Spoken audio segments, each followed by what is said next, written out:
Nous allons voir dans cette partie comment la transition numérique fait littéralement exploser les organisations traditionnelles, l'économie pré-numérique. En effet, on ne va pas se cacher, le 21e siècle ne sera pas le 20e siècle, comme le 20e siècle n'a pas été le 19e siècle. En embarquant dans les infrastructures algorithmiques, dans les infrastructures numériques, de plus en plus de transactions, de plus en plus de pratiques, en réalité, les architectures techniques transforment toutes les professions. On voit disparaître de plus en plus les fonctions cognitives qui étaient la base du service, la base de l'économie de service. D'abord les fonctions cognitives très simples et de plus en plus des fonctions cognitives de plus en plus complexes. Ainsi, tout un pan du travail humain est en train d'être dévoré, est en train de disparaître au profit de la pratique, au profit du travail numérique. Le travail humain, tel qu'on l'a connu dans l'économie tertiaire, va disparaître. Ne serons pas surpris. Au 19e siècle, 80% de la population mondiale était, voire peut-être dans certains pays 90%, étaient des agriculteurs. On a vu aujourd'hui un pays comme la France se contenter de 3% d'agriculteurs capables de nourrir plusieurs fois la France. Nous sommes totalement en autonomie alimentaire. Progressivement, à un moment, au 19e, 20e siècle, les pays occidentaux avaient 80%. Les agriculteurs, 80% de travail industriel. Les agriculteurs étaient devenus des ouvriers dans les usines et c'était le secteur industriel qui dévorait la plupart des ressources humaines d'un pays. Et puis, progressivement, délocalisation faisant, optimisation, gain de productivité, chaîne de robots, le monde industriel a disparu pour n'être aujourd'hui qu'autour de 25-30% et il est bien parti pour être réduit à une part de plus en plus infime. Pourquoi ? Le secteur tertiaire, qui aujourd'hui occupe 70%, 75% du travail humain, ne va pas voir exactement le même déclin, avec une disparition du secteur tertiaire au profit du secteur numérique, au profit de l'activité numérique. Évidemment, il va falloir se poser la question, à la fin de cette partie, de l'avenir de l'humain dans ce nouveau modèle économique. En attendant, il faut bien comprendre que les sociétés de services connaissent un destin et une transformation radicale. Aucun métier n'y échappe. Il ne s'agit plus d'un simple tableur ou d'un simple calcul. Il ne s'agit plus de la disparition des fonctions d'archives. Aujourd'hui, les pilotes d'avion sont des pilotes de drones. C'est-à-dire qu'ils sont à l'intérieur d'une cabine, à l'autre bout d'un pays, capables de piloter un avion qui décolle sur un porte-avions sur l'autre partie de la planète pour faire des opérations militaires. La plupart des avions sont capables aujourd'hui de décoller et d'atterrir sans intervention humaine. Le pilote est là pour juste vérifier dans les conditions qu'il n'y a pas un bug à un moment donné. Les banques, les assurances, les banques totalement en ligne, les transactions avec les assurances, nous ne rencontrons quasiment plus notre assureur ou notre banquier. Tout se fait en ligne. Il y a aujourd'hui même des banques qui sont 100% en ligne. Vous n'aurez jamais aucun contact avec des êtres humains. Donc, la banque, les prêts bancaires, il y a des prêts bancaires aujourd'hui qui se font 100% en ligne. Les administrations, on voit bien que fini les files d'attente continues, les journées consacrées à l'administration. L'inscription à l'université s'est fait en ligne quasiment instantanément. La déclaration d'impôt est pré-remplie. Il y a juste un contrôle, une vérification à faire, mais il ne s'agit plus de la mobilisation de plusieurs demi-journées. Les gens qui n'ont pas connu le monde pré-numérique ont du mal à imaginer qu'il fallait poser des jours de congé, il fallait mobiliser, faire des allers-retours, revenir plusieurs fois au guichet pour la moindre transaction de service avec l'administration publique, avec la banque ou avec le commerce. Aujourd'hui, tout ça a disparu. Et tout ça a disparu très naturellement. On n'y fait plus attention. Les nouvelles générations payent directement avec leur téléphone, et donc on voit des pans entiers de services totalement numérisés. Pensez à la contravention électronique des excès de vitesse, les fameux radars. Repensez à toute la chaîne qu'il fallait de gendarmes, d'administratifs, de fonctionnaires, entre la surveillance d'une route, la constatation de l'infraction, jusqu'à l'encaissement du paiement. Il fallait aller au trésor public ou au bureau de tabac pour acheter un timbre et l'envoyer par la poste. Aujourd'hui, c'est un robot. De bout en bout, il n'y a plus aucun être humain sur la chaîne de cette opération, de cette transaction. Donc personne n'y échappera. Même les grands traders, ceux qui étaient les stars des années 80, qui investissaient des milliards, ont disparu. Aujourd'hui, 60% des transactions sur un marché boursier sont faites d'une intelligence artificielle à une autre intelligence artificielle. Il n'y a plus de traders, il n'y a plus d'humains dans les hautes sphères de la finance. Premier point sur lequel je voudrais insister, c'est que la transition numérique transforme le métier en l'atomisant. En transformant les fonctions en processus, les processus en traitement, c'est-à-dire en action, il y a une progressive atomisation, granularisation des métiers. On pense à l'échelle du processus, voire on pense à l'échelle de la tâche. Pensez à Amazon Turk. Amazon Turk, c'est un service d'Amazon qui propose un marché de tâches. Si vous avez quelque chose à faire dans un espace numérique, sur une base de données, sur une transaction, etc., vous pouvez décomposer ce que vous aviez à faire en micro-tâches, et en général, micro-tâches multipliées par des centaines de milliers de fois, et proposer sur un marché de la tâche, un marché mondial de la tâche, à des individus que vous paierez à la tâche, c'est-à-dire au remplissage d'un champ, à la reconnaissance d'une image, etc., etc. Un marché de la tâche. Cette atomisation, c'est une tendance très forte qui déconstruit les métiers en processus, les processus en tâches. Deuxième élément, quand on a déconstruit ces processus, ils deviennent beaucoup plus fluides, beaucoup plus libres, beaucoup plus réorganisables, et on peut les constituer en bouquets. Et non pas en bouquet définitif, mais en bouquet flottant. Pensez à un portail. Qu'est-ce que c'est qu'un portail? Un portail, c'est quelque chose qui va agréger des ressources, agréger des transactions. Si cette transaction est pensée comme une capsule autonome avec son entrée et sa sortie, qu'elle est bien développée, la même transaction peut se retrouver dans plusieurs bouquets. Regardez cette vidéo que vous êtes en train de regarder. Vous êtes peut-être en train de la regarder sur Facebook, ou vous êtes peut-être en train de la regarder sur le portail de l'université eCampus, ou peut-être vous êtes en train de la regarder sur le portail FunMOOC qui rassemble l'ensemble des enseignements en ligne, ou peut-être vous êtes en train de regarder sur votre disque dur parce que vous en avez récupéré une version et que, à un moment, vous avez relancé à partir de votre disque dur. Qu'importe le portail, la capsule est constituée d'une façon autonome, et à partir du moment où elle est bien constituée d'une façon autonome, elle peut se retrouver dans toute une série de portails thématiques.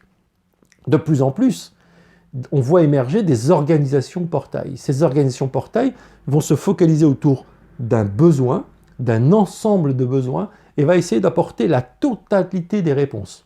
Prenons un exemple. SNCF. SNCF ne vend plus que des trains. Le portail d'SNCF vous propose le bus, vous propose Blablacar, pourrait vous proposer Uber ou les taxis, et pas que cela, il pourrait vous proposer aussi la location d'un hôtel, c'est ce qu'il fait. Il peut vous proposer la location d'une voiture, c'est ce qu'il fait. Autour de la fonction transport, ces portails vont rassembler des capsules de services qui ne leur appartiennent pas. Et donc vous voyez qu'à partir du moment où on atomise les services, on peut rassembler d'une façon très flexible autour d'un service, autour d'un portail centralisé, des services externes, et il n'y a pas de limite à l'organisation de ces portails. À l'inverse, un même service est constitué de manière à pouvoir être transportable dans l'ensemble de ces portails. La vidéo que vous regardez, elle est visible sur votre smartphone grâce à des applications du type YouTube, elle est visible sur votre ordinateur, elle pourrait être visible en audio uniquement, elle pourrait être audible en audio, elle pourrait être visible sur votre télévision, car aujourd'hui les Smart TV peuvent se connecter sur Internet et donc peuvent accéder à des plateformes comme YouTube, etc., etc. Vous voyez qu'il y a une grande adaptabilité du processus. Tout est dans le design et la conception de ce processus. Une fois que ce processus est bien designé, il peut se retrouver dans des bouquets de services à travers énormément de plateformes. Deuxième élément, l'application a pour objectif de vous donner un tableau de bord, un tableau de pilotage. Elle embarque de plus en plus dans transactions, mais elle vous renvoie aussi une intelligence de la transaction. Vous pouvez suivre cette transaction, vous pouvez la piloter, vous pouvez vérifier qu'elle est en bon fonctionnement, vous pouvez l'évaluer, vous pouvez la noter. La transaction en elle-même vous échappe, car elle est une capsule de plus en plus autonome, mais par contre, son efficience, par contre, sa performance vont être du ressort du tableau de bord. Et donc, on voit émerger de plus en plus des humains qui sont retirés de la transaction elle-même, mais qui en sont la gouvernance, qui peuvent manager cette transaction. Et le manager final est en général soit le fournisseur, soit de plus en plus le client. Le client se retrouve en autonomie par rapport au processus, et il va piloter ce processus, l'utiliser tel qu'il le veut, et pouvoir l'évaluer, la noter ou faire une remarque sur ce processus. Donc, ces processus demandent de moins en moins d'intervention et offrent même une intelligence au client, un pilotage, redonne la main à l'utilisateur final pour piloter ce processus.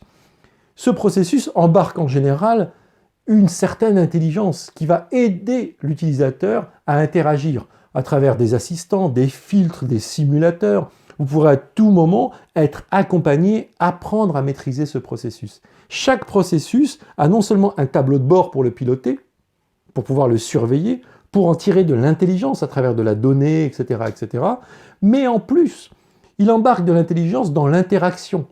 Il vous offre des moyens de ne pas vous tromper dans le pilotage du processus, de vérifier, de pouvoir revenir en arrière si vous êtes trompé, de faire machine arrière, d'annuler le processus. Vous voyez, ce processus, non seulement il l'automatise, mais il permet une intelligence de gestion et de management confiée à l'utilisateur final, et non plus confiée à une hiérarchie administrative ou confiée au fournisseur. Et enfin, on tend de plus en plus vers une intelligence du processus. Le processus est apprenant. Il s'améliore de plus en plus, il s'améliore de vos actions, il vous comprend de plus en plus, il embarque de plus en plus d'informations passives. Et à la fin, on arrive au concept de One Push Stop Action. Le One Push Stop Action, c'est quand vous pouvez déclencher un processus avec votre pouce sur votre smartphone en quasiment 2 ou 3 mouvements. Regardez comment vous réservez un taxi Uber. Il a déjà prémémorisé votre position, il a déjà prémémorisé votre carte bleue, il vous connaît par cœur, il a même un peu anticipé vos mouvements parce qu'il vous suit à la trace et donc il peut deviner que vous allez bientôt avoir besoin, etc., etc. Vous appelez un Uber, une somme formidable de calculs et de processus se met en place, une chaîne incroyable de processus alors que vous avez fait un mouvement assez simple et tout le circuit va se déclencher jusqu'à ce que vous soyez rentré chez vous. Ça, cet élément, regardez les ventes de chez Amazon. Aujourd'hui, si vous avez votre carte Prime et que vous êtes mémorisé sur Amazon, entre le moment où vous observez un produit et le moment où vous arrivez chez vous, il y a en général le mouvement de 3 ou 4 actions avec votre pouce. Tout a été géré. Entre le moment où vous avez décidé de l'acheter et le moment où vous le récupérez dans votre boîte aux lettres, la plupart du temps, tout a été géré. Et si s'est passé quoi que ce soit, vous avez eu un pilotage sur tout le processus en fonctionnement. Et si ce pilotage posait problème, vous avez eu accès évidemment aux moyens d'annuler, de modifier, de transformer le processus. Donc pensez bien que les organisations sont désormais, reposent sur des transactions, sur des processus qui sont des capsules intelligentes et qui permettent justement de pouvoir améliorer par le client direct la gestion. Qu'est-ce qu'il nous reste alors? Que va-t-on devenir? Les ressources humaines nécessaires sont de plus en plus faciles à recruter. Le processus embarquant de plus en plus d'intelligence, il en laisse de moins en moins à l'être humain. Et donc les personnes qui sont là pour surveiller les processus, si ce n'est pas le client final, si on n'est pas dans un processus totalement automatique, ce sont des personnes qui ont juste besoin de lire des tableaux de bord et rentrer dans des procédures de gestion qui sont extrêmement formalisées, extrêmement cadrées, et donc on peut recruter n'importe qui. On n'a même pas besoin de recruter une personne. On peut mettre la gestion de ces processus sur une plage de marché et laisser des gens organiser la gestion du processus et l'analyse du processus. C'est le principe même d'Amazon Turk. L'entreprise aura pour fonction numéro 1 de sécuriser les entrées et sorties. Et si on a besoin à un moment d'un être humain, c'est pour s'assurer que les moments complexes, que les difficultés d'entrée et de sortie puissent être gérés rapidement. En effet, le système informatique va travailler dans la loi des 20-80, c'est-à-dire que dans 80% des cas, dans 80% des situations, c'est à peine 20% des cas que l'on rencontre. 80% des cas qu'on rencontre, au niveau qualitatif, se rencontrent assez rarement. Donc, le processus va embarquer le fonctionnement moyen de l'entreprise et va réserver les marges, les anomalies aux êtres humains qui, eux, ont un processus complexe, qui ont une capacité processuelle encore très complexe, qui peut adapter le processus au gré des complexités et au gré des accidents qui arrivent à l'entrée ou à la sortie du processus. Mais attention, ces éléments à la marge sont de plus en plus grignotés par le processus, car le processus est apprenant. Et donc, plus il avance dans le temps, plus chacun des grands bugs, chacune des grosses erreurs est emmagasinée comme un état probable et progressivement intégré à l'intérieur du processus. Le capital humain est alors libéré. Que lui reste-t-il à faire? Que reste-t-il à faire au capital humain? Eh bien, soit il est vraiment libéré, c'est-à-dire qu'on n'a plus besoin de lui, soit, en général, pour ceux qui restent, on monte dans des niveaux de complexité, on monte dans des professions de plus en plus complexes. L'humain est réservé désormais de plus en plus à ce que la machine ne peut pas faire. Or, plus la machine avance, plus l'être humain qui reste au cœur des organisations doit avoir des capacités complexes, doit avoir des capacités et des compétences complexes et se destiner à des situations extrêmement complexes à haute valeur ajoutée. Ce sont ces professions qui restent au cœur de l'entreprise, celles qui ne peuvent pas être réduites. Il y a un combat entre la capacité complexe de l'être humain et la capacité de plus en plus complexe de l'infrastructure qui se joue aujourd'hui. Troisième élément, à la fin, l'organisation absolue, c'est celle qui a totalement externalisé entre son fournisseur et son client le processus. Et il n'y a plus personne dans l'organisation. Il n'y a plus personne nécessaire dans l'organisation. Il n'y a que des personnes à la marge de l'organisation quand il y a des défauts, quand ça ne fonctionne pas, quand il y a des bugs, quand il y a des erreurs humaines en fait. Quand il y a des erreurs humaines, il faut retrouver des humains parce que tant qu'il n'y a pas d'erreur humaine, le processus est de plus en plus qualitatif. À terme, le déploiement des robots va repousser encore cette frontière, car nous voyons bien, dans les processus immatériels, informationnels, le numérique fait un travail qui concurrence très fortement l'être humain. Mais physiquement, à un moment, il y a une réalité, il y a une matérialité, il faut revenir au monde réel, et là, il faut des bras, il faut des déplacements, il faut des objets, etc., etc. La robotique et les énormes investissements qui sont faits aujourd'hui dans la robotique, c'est pour repousser justement la frontière de la numérisation de la société au bras, au physique. Quand Amazon nous annonce qu'il expérimente les livraisons par drone, il expérimente l'extension au monde physique, l'extension à la matérialité de son système informatique. Enfin, l'enjeu majeur pour cette plateforme, c'est de reposer sur un tiers de confiance. Cette plateforme totalement automatique doit absolument rassurer et apporter la confiance dans la transaction, tant du côté du fournisseur que du côté du client. Première fonction essentielle, l'identification sécurisée. De chaque bout du processus, on doit s'assurer de qui est là. Qui est le client? Il a bien été identifié, il a bien été reconnu dans son besoin, il a bien passé cette transaction. Qui est le fournisseur? On le connaît, on l'a reconnu, et il est en capacité, il a fourni le service, il est en train de fournir le service. Cette question d'identification sécurisée est la clé de voûte de ces plateformes numériques, et vous comprenez pourquoi l'identité, dont on parlait tout à l'heure, les données qui permettent d'identifier un individu, sont des enjeux et des investissements majeurs.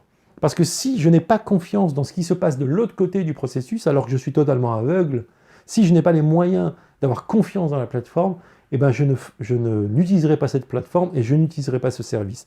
Deuxième élément, je vous le disais, les bugs. Il y a 20% des cas qui sont imprévisibles, qui ne fonctionnent pas, il y a eu des altérations, et il faut pouvoir revenir en arrière, modifier le processus, pouvoir être aidé pour pouvoir rectifier le processus afin d'avoir satisfaction.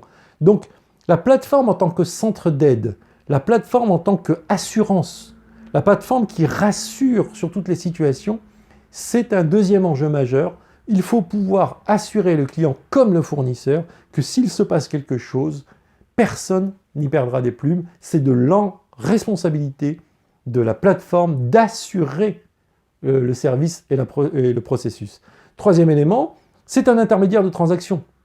La plateforme gère la transaction de bout en bout. Plus la plateforme a une capacité à gérer de bout en bout la transaction, plus elle est une chaîne continue de transactions, plus on lui fera confiance, plus elle sera attractive. Pensez à Amazon. Amazon, c'est vraiment la plateforme qui a le plus poussé dans le e-commerce l'assurance d'une transaction menée de bout en bout. Enfin, cette plateforme doit investir dans l'innovation numérique. C'est cette plateforme qui doit permettre des fonctionnalités, des reconnaissances et de repousser les limites de l'imprévisible.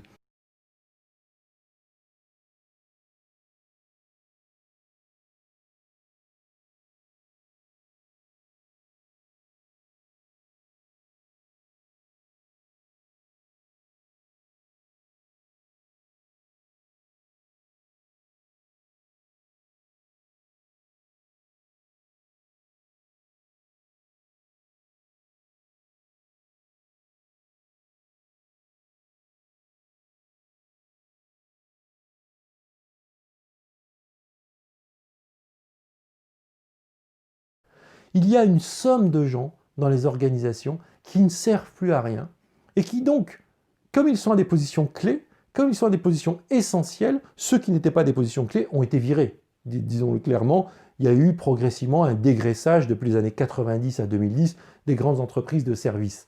Mais ceux qui étaient dans le top management, beaucoup plus difficiles à virer, parce que beaucoup plus proches de la direction, ben ces gens ont commencé à multiplier les procédures, multiplier les fonctions, multiplier les réunions, multiplier. Et le bullshit job, c'est quelque chose que l'on ressent tous dans beaucoup d'entreprises et beaucoup d'organisations, c'est-à-dire des rapports qui servent à rien, des nouvelles procédures qui servent à rien, des réunions à n'en plus finir qui ne servent à rien. On parle, parce qu'en fait, on a de moins en moins de choses à faire. Deuxième aspect important, deuxième conséquence importante, ceux qui restent au cœur de l'activité économique sont de plus en plus puissants, ont de plus en plus de capacités. Et donc, ces individus, augmentés par le numérique, ont des étendues de plus en plus grandes. Regardez par exemple, je peux suivre un cours sur Harvard. Un des grands professeurs de droit donne son cours en ligne sur Harvard. Je suis en France et je peux accéder à ce professeur et à suivre quasiment en direct ses cours dans l'université d'Harvard. Tel médecin qui est dans une plateforme de télémédecine peut commencer à consulter des individus sur tout le territoire français. Ma mutuelle m'offre un accès à une plateforme où je peux accéder à des spécialistes et leur poser des questions en médecine. Nous en sommes tout au début. Il faudra désormais choisir, on pourra désormais choisir son médecin ou son spécialiste à travers le pays. Et pourquoi pas au niveau européen. Donc vous voyez, ceux qui restent au cœur du processus, qui sont augmentés numériquement, c'est-à-dire qui ont des outils et des capacités au cœur de l'infrastructure qui augmentent leurs capacités, prennent des parts de marché de plus en plus grandes. Il y a un phénomène de concentration chez ceux qui sont les plus performants, les plus compétents. Troisième élément, que font ceux qui sont exclus des processus numériques? Il y a la nécessité d'inventer un quatrième secteur, un nouveau monde. Se demander quelle est donc cette économie qui échappe à la computation et à la rationalité? Sommes-nous dans une ère du quatrième secteur qui serait un quatrième secteur des mondes non rationnels? Une économie non rationnelle. Ça serait une rupture radicale dans l'économie capitaliste. Je pense à l'économie du bien-être, l'économie du bonheur.